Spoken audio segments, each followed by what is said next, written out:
샬롬, 말씀 읽어주는 김기웅 목사입니다. 오늘도 기대하는 마음과 사모하는 마음을 가지고 하나님의 말씀 함께 읽겠습니다. 욥기 6장 1절부터 30절까지의 말씀입니다. 욥이 대답했다. 내 고통의 무게를 달아볼 수 있다면, 내 원통한 심정을 모두 저 위에 올려놓을 수 있다면 바다의 모래를 다 합친 것보다 더 무거울 텐데, 내가 우리에 갇힌 고양이처럼 절규하는 것이 이상한가? 전능하신 하나님의 화살들이 내 안에 박혔네.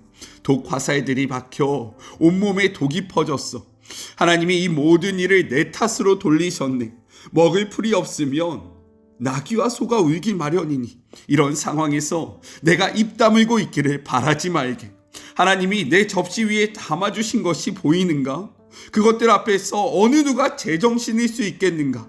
내 안에 모든 것이 진저리 치니 속이 다 메스꺼리네. 내가 오직 원하는 것은 한 가지 기도응답뿐. 내 마지막 간구를 들어주시는 것. 하나님이 나를 밟아주셨으면, 벌레처럼 짓이겨 영원히 끝장내 주셨으면, 그러면 궁지에 몰린 나머지 한계선을 넘어 거룩하신 하나님을 모독하는 일은 없을 것이고, 그나마 그것으로 만족할 수 있을 텐데, 내게 무슨 힘이 있어 희망을 붙들겠는가? 무슨 미래가 있어 계속 살아가겠는가? 내 심장은 강철로 만들어진 줄 아나. 내가 무쇠인간인가? 내가 자력으로 지금 이 상황을 이겨나갈 수 있을 것 같은가? 아닐세. 난 더 이상 버틸 힘이 없네. 절박한 처지의 사람이 전능하신 하나님에 대한 기대를 접을 때 그의 친구들만은 곁에 있어줘야 하는 것이 아닌가? 그런데 형제처럼 여긴 내 친구들이 사막의 협곡처럼 변덕스럽군. 어떨 때는 눈과 얼음이 녹은 물을 산에서 콸콸 흘려내려 보내다가도 한여름이 되면 햇볕에 바짝 마른 골짜기로 변하는 딱 그 짝이야. 여행자들이 마실 물을 기대하고 힘들게 왔다가 결국 바싹 마른 협곡에 이르러 갈증으로 죽는다네. 대마의 대상들이 물을, 스바의 관광객들이 시원한 음료를 고대하며 부푼 가슴을 안고 당도했건만 그들이 기다리는 것은 실망뿐. 그곳에 도착한 그들의 얼굴이 낙심으로 흐려지네. 그런데 내 친구라는 자네들이 바로 그 꼴이야. 전혀 다를 게 없다네. 내 몰골을 한번 보더니 겁을 먹고 움츠려드는군. 내가 자네들에게 무슨 부탁을 한 것도 아니지 않는가? 돈 한 푼 달라고 하기를 했나? 날 위해 위험을 무릅써 달라고 했나? 그런데 왜 이리 말을 돌리고 발뺌하기에 급급하나? 사실대로 말해보게. 그럼 나는 입을 다물 테니 내가 무엇을 잘못했다는 것인지 알려주게. 정직한 말은 누구에게도 해가 되지 않는 법인데 경건한 채 이리 허세를 부리는 이유가 무엇인가? 자네들은 내가 잘못 살아왔다고 말하지만 고뇌에 찬 내 말을 헛소리로 여기는구먼. 자네들 눈에는 사람이 사람으로 안 보이는가? 친구가 수지 타산을 따져야 할 품목에 불과한가? 나를 똑바로 보게. 내가 자네 면전에서 거짓말을 할 것 같은가? 잘 생각해보게. 엉뚱한 소리 말고 곰곰이 생각해보게. 내가 정말 믿지 못할 위인인가? 내 말에 틀린 부분이 있는가? 내가 선악을 분간하지 못할 사람인가? 이것은 하나님의 말씀입니다. 오늘 말씀은 내용상 두 부분으로 나눠서 생각해 볼 수 있습니다. 먼저 첫 번째 1절부터 13절, 참을 수 없는 고통에 대한 절규와 죽음에 대한 동경의 내용이 담겨져 있습니다. 욥은요 3장에 이어 자신의 고통이 극심함을 토로해요. 2절과 3절을 통해서 욥은 자신의 고통이 바다의 모래보다 더 무거울 것이다 라고 이야기를 합니다.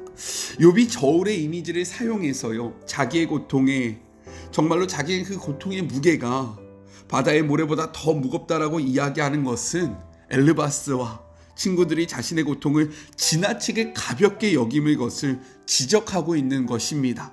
욥은 자기 말이 경솔을 할 수밖에 없는 상황이다. 그렇기 때문에 너희들은 이해해 줘야 한다 라고 이야기를 합니다. 3절의 말씀입니다. 바다의 모래보다도 무거울 것이라. 그러므로 나의 말이 경솔하였구나. 말이 경솔했다라는 것은요, 시간이 지나면 후회할 말을 한다라는 의미입니다. 그럼에도 불구하고 욥은 지금 너무나도 아프고 고통스러워 말을 하지 않고는 견딜 수 없는 상황이 되었다라고 이야기를 하고 있는 거예요. 욥은 자기가 당한 그 고통이 하나님께로부터 비롯되었다라고 이야기를 합니다. 4절의 말씀이에요. 젖는 자의 화살이 내게 박히며 나의 영이 그 독을 마셨나니 하나님의 두려움이 나를 엄습하여 치는구나. 이것은요, 하나님을 향한 원망이 아닙니다. 왜요? 욥은 이야기했어요. 하나님이 복을 주실 수도 있고 그러한 복을 주시는 하나님이 화도 주실 수 있다. 그런데 지금 내가 이 당하는 모든 것은 하나님이 나에게 주신 화다라고 이야기를 하고 있는 겁니다. 이어서 욥은 자신이 경험하고 있는 삶을 먹을 것에 비유하며 탄식합니다. 5절의 말씀을 보면 들락이나 소는 먹을 것이 있으며 울지 않는다라고 이야기하는 거예요. 그러나 자신에게는 도저히 먹지 못할 음식을 주셨기 때문에 탄식할 수밖에 없다라고 이야기를 하는 겁니다. 그는요, 소망합니다. 무엇을 소망하냐면 하나님이 자신의 생명을 거두어 가시기를 원해요. 9절의 말씀입니다. 이는 곧 나를 멸하시기를 기뻐하사 하나님이 그의 손을 들어 나를 끊어버리실 것이라. 그가 죽음을 소망하는 이유는 무엇이냐면 하나님의 말씀을 거역하는 것을 싫어했기 때문인 겁니다. 10절의 말씀이에요. 그러할지라도 내가 오히려 위로를 받고 그칠 줄 모르는 고통 가운데서도 기뻐하는 것은 내가 거룩하신 이의 말씀을 거역하지 아니하였음이라. 지금까지는 어떻게 하든 하나님을 원망하거나 저주하지 않으려고 안간힘을 쓰면서 버텨왔지만 이제는 그 한계성에 도달했다라는 겁니다. 그러므로 욥은요, 지금과 같은 고통스러운 삶을 더 살다 보면 하나님께 범죄할 수 있으니 그러한 일이 있기 전에 하나님이 자기의 생명을 거두어 달라라고 이야기를 하고 있는 거예요. 이것은 하나님을 향한 불신앙이 아닙니다. 자살을 하겠다라고 하나님을 협박하는 것도 아니에요. 내가 내 삶을 끊겠다라고 이야기하고 있는 것도 아닙니다. 욥의 고백은요, 삶이 싫어서가 아니라 또한 그에게 생명을 주신 창조주가 미워서가 아니라 자신의 삶이 너무나도 고통스러워 그 고통이 멈추기만을 소망하는 그러한 소망을 담은 아픈 사람의 신음소리라는 겁니다. 내가 지금 너무나도 힘이 듭니다. 하나님을 원망하고 싶지 않지만 이 상황이 계속되면 그러할 수밖에 없을 것 같습니다. 그러니 그 전에 나를 죽여주십시오. 진짜 죽여달라는 것이 아니라 나의 아픔이, 나의 상황이 너무나도 힘드니까 자신을 좀 돌아봐 달라는 그러한 신음의 소리라는 겁니다. 시간이 지나면 욥은 분명히 이 순간을 기억하면서 자기가 너무나도 아파서 어리석은 말을 후회할 수 있을 것이다. 내가 견솔한 말을 하였다라고 고백할 것이다 라고 이야기하지만 그럼에도 불구하고 그는요, 지금 이 상황 속에서 자신의 상황을 꾸미지 않고 자신의 마음을 정말로 아름답게 하나님 앞에 꾸며 이야기하는 것이 아니라 솔직하게 있는 그대로의 모습을 하나님 앞에 아뢰고 있는 것입니다. 성경은요, 우리에게 이렇게 이야기해요. 시편 38편 9절의 말씀입니다. 주여, 나의 모든 소원이 주 앞에 있사오며 나의 탄식이 주 앞에 감추이지 아니하나이다. 내가 지금 이렇게 힘들어서 내가 지금 나의 힘듦을 하나님 앞에 그대로 이야기합니다. 내가 감추고 가리고 괜찮은 척, 안 아픈 척, 하나님 앞에 거룩한 척 하는 것이 아니라 나는 지금 죽을 만큼 힘들고 나는 지금 너무나도 어렵고 내 삶에는 답이 있지 않습니다. 하나님, 나를 좀 돌아보십시오 라고 이야기하고 있는 거예요. 오늘 우리의 모든 것을 아시고 그리고 모든 것을 보고 계신 하나님 앞에 괜찮은 척, 안 아픈 척, 경건한 척, 척척하며 나아가는 것이 아니라 있는 모습 그대로 우리의 모습을 하나님 앞에 올려드리는 우리 사랑하는 주의 모든 자녀들이 되시기를 간절히 소망합니다. 있는 모습 그대로 나아갈 때에요, 하나님은 있는 모습 그대로 우리를 끌어안아 주시는 거예요. 우리 하나님 앞에 감추고 가리지 말고요, 그대로 한번 나아가 보시기를 간절히 소망해요. 둘째, 14절부터 30절 친구들로 인한 고통의 호소를 하고 있는 욥에 대해서 이야기를 하고 있습니다. 14절은요 크게 두 가지로 번역돼요. 먼저는 개역개정의 번역입니다. 같이 한번 읽어보죠. 낙심한 자가 비록 젖는 자를 경외하기를 저버릴지라도 그의 친구로부터 동정을 받느니라. 이는요 설령 자기가 고통으로 하나님에 대한 신앙을 버렸다 할지라도 친구들은 그를 위로하고 함께 아파해 주는 것이 옳다. 이것이 바로 친구의 최소한의 도리이다 라고 이야기하는 그러한 뜻입니다. 다음으로는 아가페 성경의 번역이에요. 아가페 성경은 쉬운 성경을 이야기합니다. 같이 한번 볼까요? 고통당하는 친구를 동정하지 않는 것은 하나님을 무시하는 일이야. 이것은요 고통을 당하는 친구를 위로하는 것이 곧 하나님을 경외하는 것이다 라고 얘기하는 것입니다. 이 두 가지 번역이 모두 다 그럴 수 있습니다. 하지만 문맥을 보면, 그리고 욥이 처한 상황을 보면요 첫 번째 번역이 더 옳은 것이고, 첫 번째 번역으로 성경을 바라보는 것이 이 전체적 문맥에서 맞는 것이다 라고 생각할 수 있습니다. 왜요? 욥은 아파하고 있는 자신을 나무라고 있는 친구들이 몹시 서운하고요, 그들에게 배신감을 느끼고 있기 때문인 거죠. 15절부터 17절을 보면요 욥은 자신이 찾아온 친구들은 결코 의지할 수 없는 자다라고 이야기하면서 순식간에 사라지는 물에 비교합니다. 물은 와디라고도 하는 신의 물을 의미하는데요, 이것이 웃긴 것이 무엇이냐, 우기에는요 많은 물이 흐르지만 비가 그치면 금방 바닥을 드러내는 물줄기를 뜻한다라는 거예요.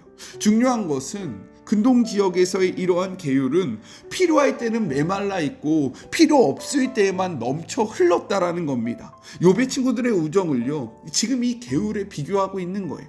내가 부유하고 내가 정말로 하나님 앞에 축복받을 때, 이들의 표현에 따르면요 그럴 때에는 나의 친밀한 벗인 것처럼 행동했으면서 나에게 지금 가장 필요한 위로, 그리고 너희들의 도움이 필요할 때는 너희들은 오히려 나를 정죄하는구나 라고 이야기하면서 너희들은 마치 개울과 같다 라고 이야기를 하고 있는 겁니다. 필요할 때에는 필요가 없는 존재, 정말로 필요하지 않을 때에는 마치 모든 것을 줄 수 있는 사람처럼 행동하는 이러한 모습을 꼬집어서 비아냥거리고 있는 것입니다. 21절과 23절 친구들에 대한 비난이 계속 이어집니다. 그들은 겁쟁이여서 욥의 몰골과 그가 처한 상황을 보더니 두려워했다라는 거예요. 즉 자신들도 혹시 욥처럼 하나님의 벌을 받지 않을까, 저주를 받지 않을까 염려했다라는 거예요. 그렇기 때문에 마치 자신들이 하나님의 대변인인 것처럼 하나님의 편에 서서 자신을 저주하고 있다라고 이야기를 하고 있는 거죠. 욥은 이렇게 이야기합니다. 22절 내가 언제 너희들에게 무엇을 달라고 했느냐? 나를 위하여 너희의 재물을 선물로 달라고 했느냐? 23절 내가 언제 말하기를 원수의 손에서 나를 구원해 달라고 했냐? 폭군의 손에서 나를 건져내 주기를 바랬느냐? 라고 이야기를 합니다.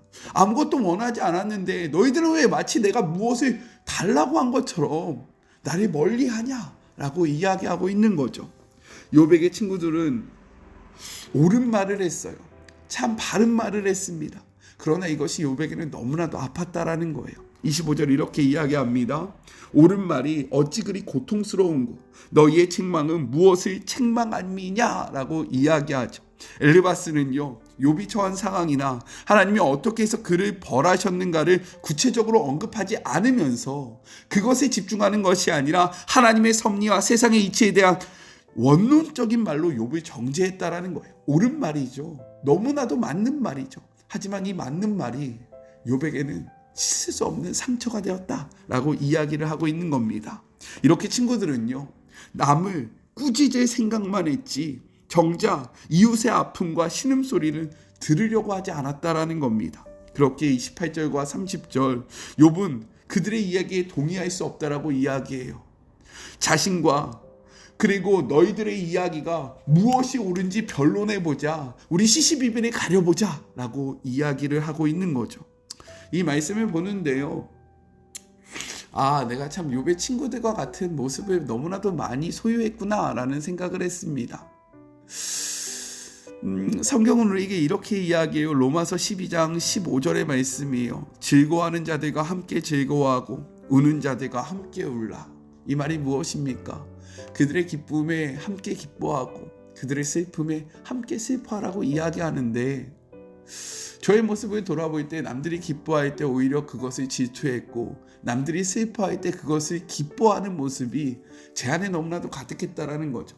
마치 제가 하나님의 변호인처럼 생각하면서 왜 그러한 일이 벌어졌는지 원인에 집중하기보다는 결과를 바라보며 시시비비를 따지고 원론적인 이야기를 하면서 그들을 정죄하고 있지는 않았는지를 돌아보게 되었습니다.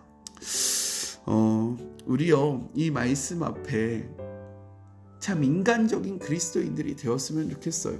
아파하는 자들에게요, 가서는 그냥 그들의 아픔을 끌어안는 것입니다. 즐거워하는 자들에게는요, 함께 즐거워하는 모습, 참 인간적이고 따뜻한 모습이 우리 안에 있기를, 제 안에 있기를 간절히 소망합니다. 우리 같이 기도할까요? 하나님, 욥이 얼마나 힘들었으면 그가 하나님 앞에 죽는 것이 참 기쁠 것 같다, 그냥 자신을 죽여달라라고 이야기를 하였겠습니까?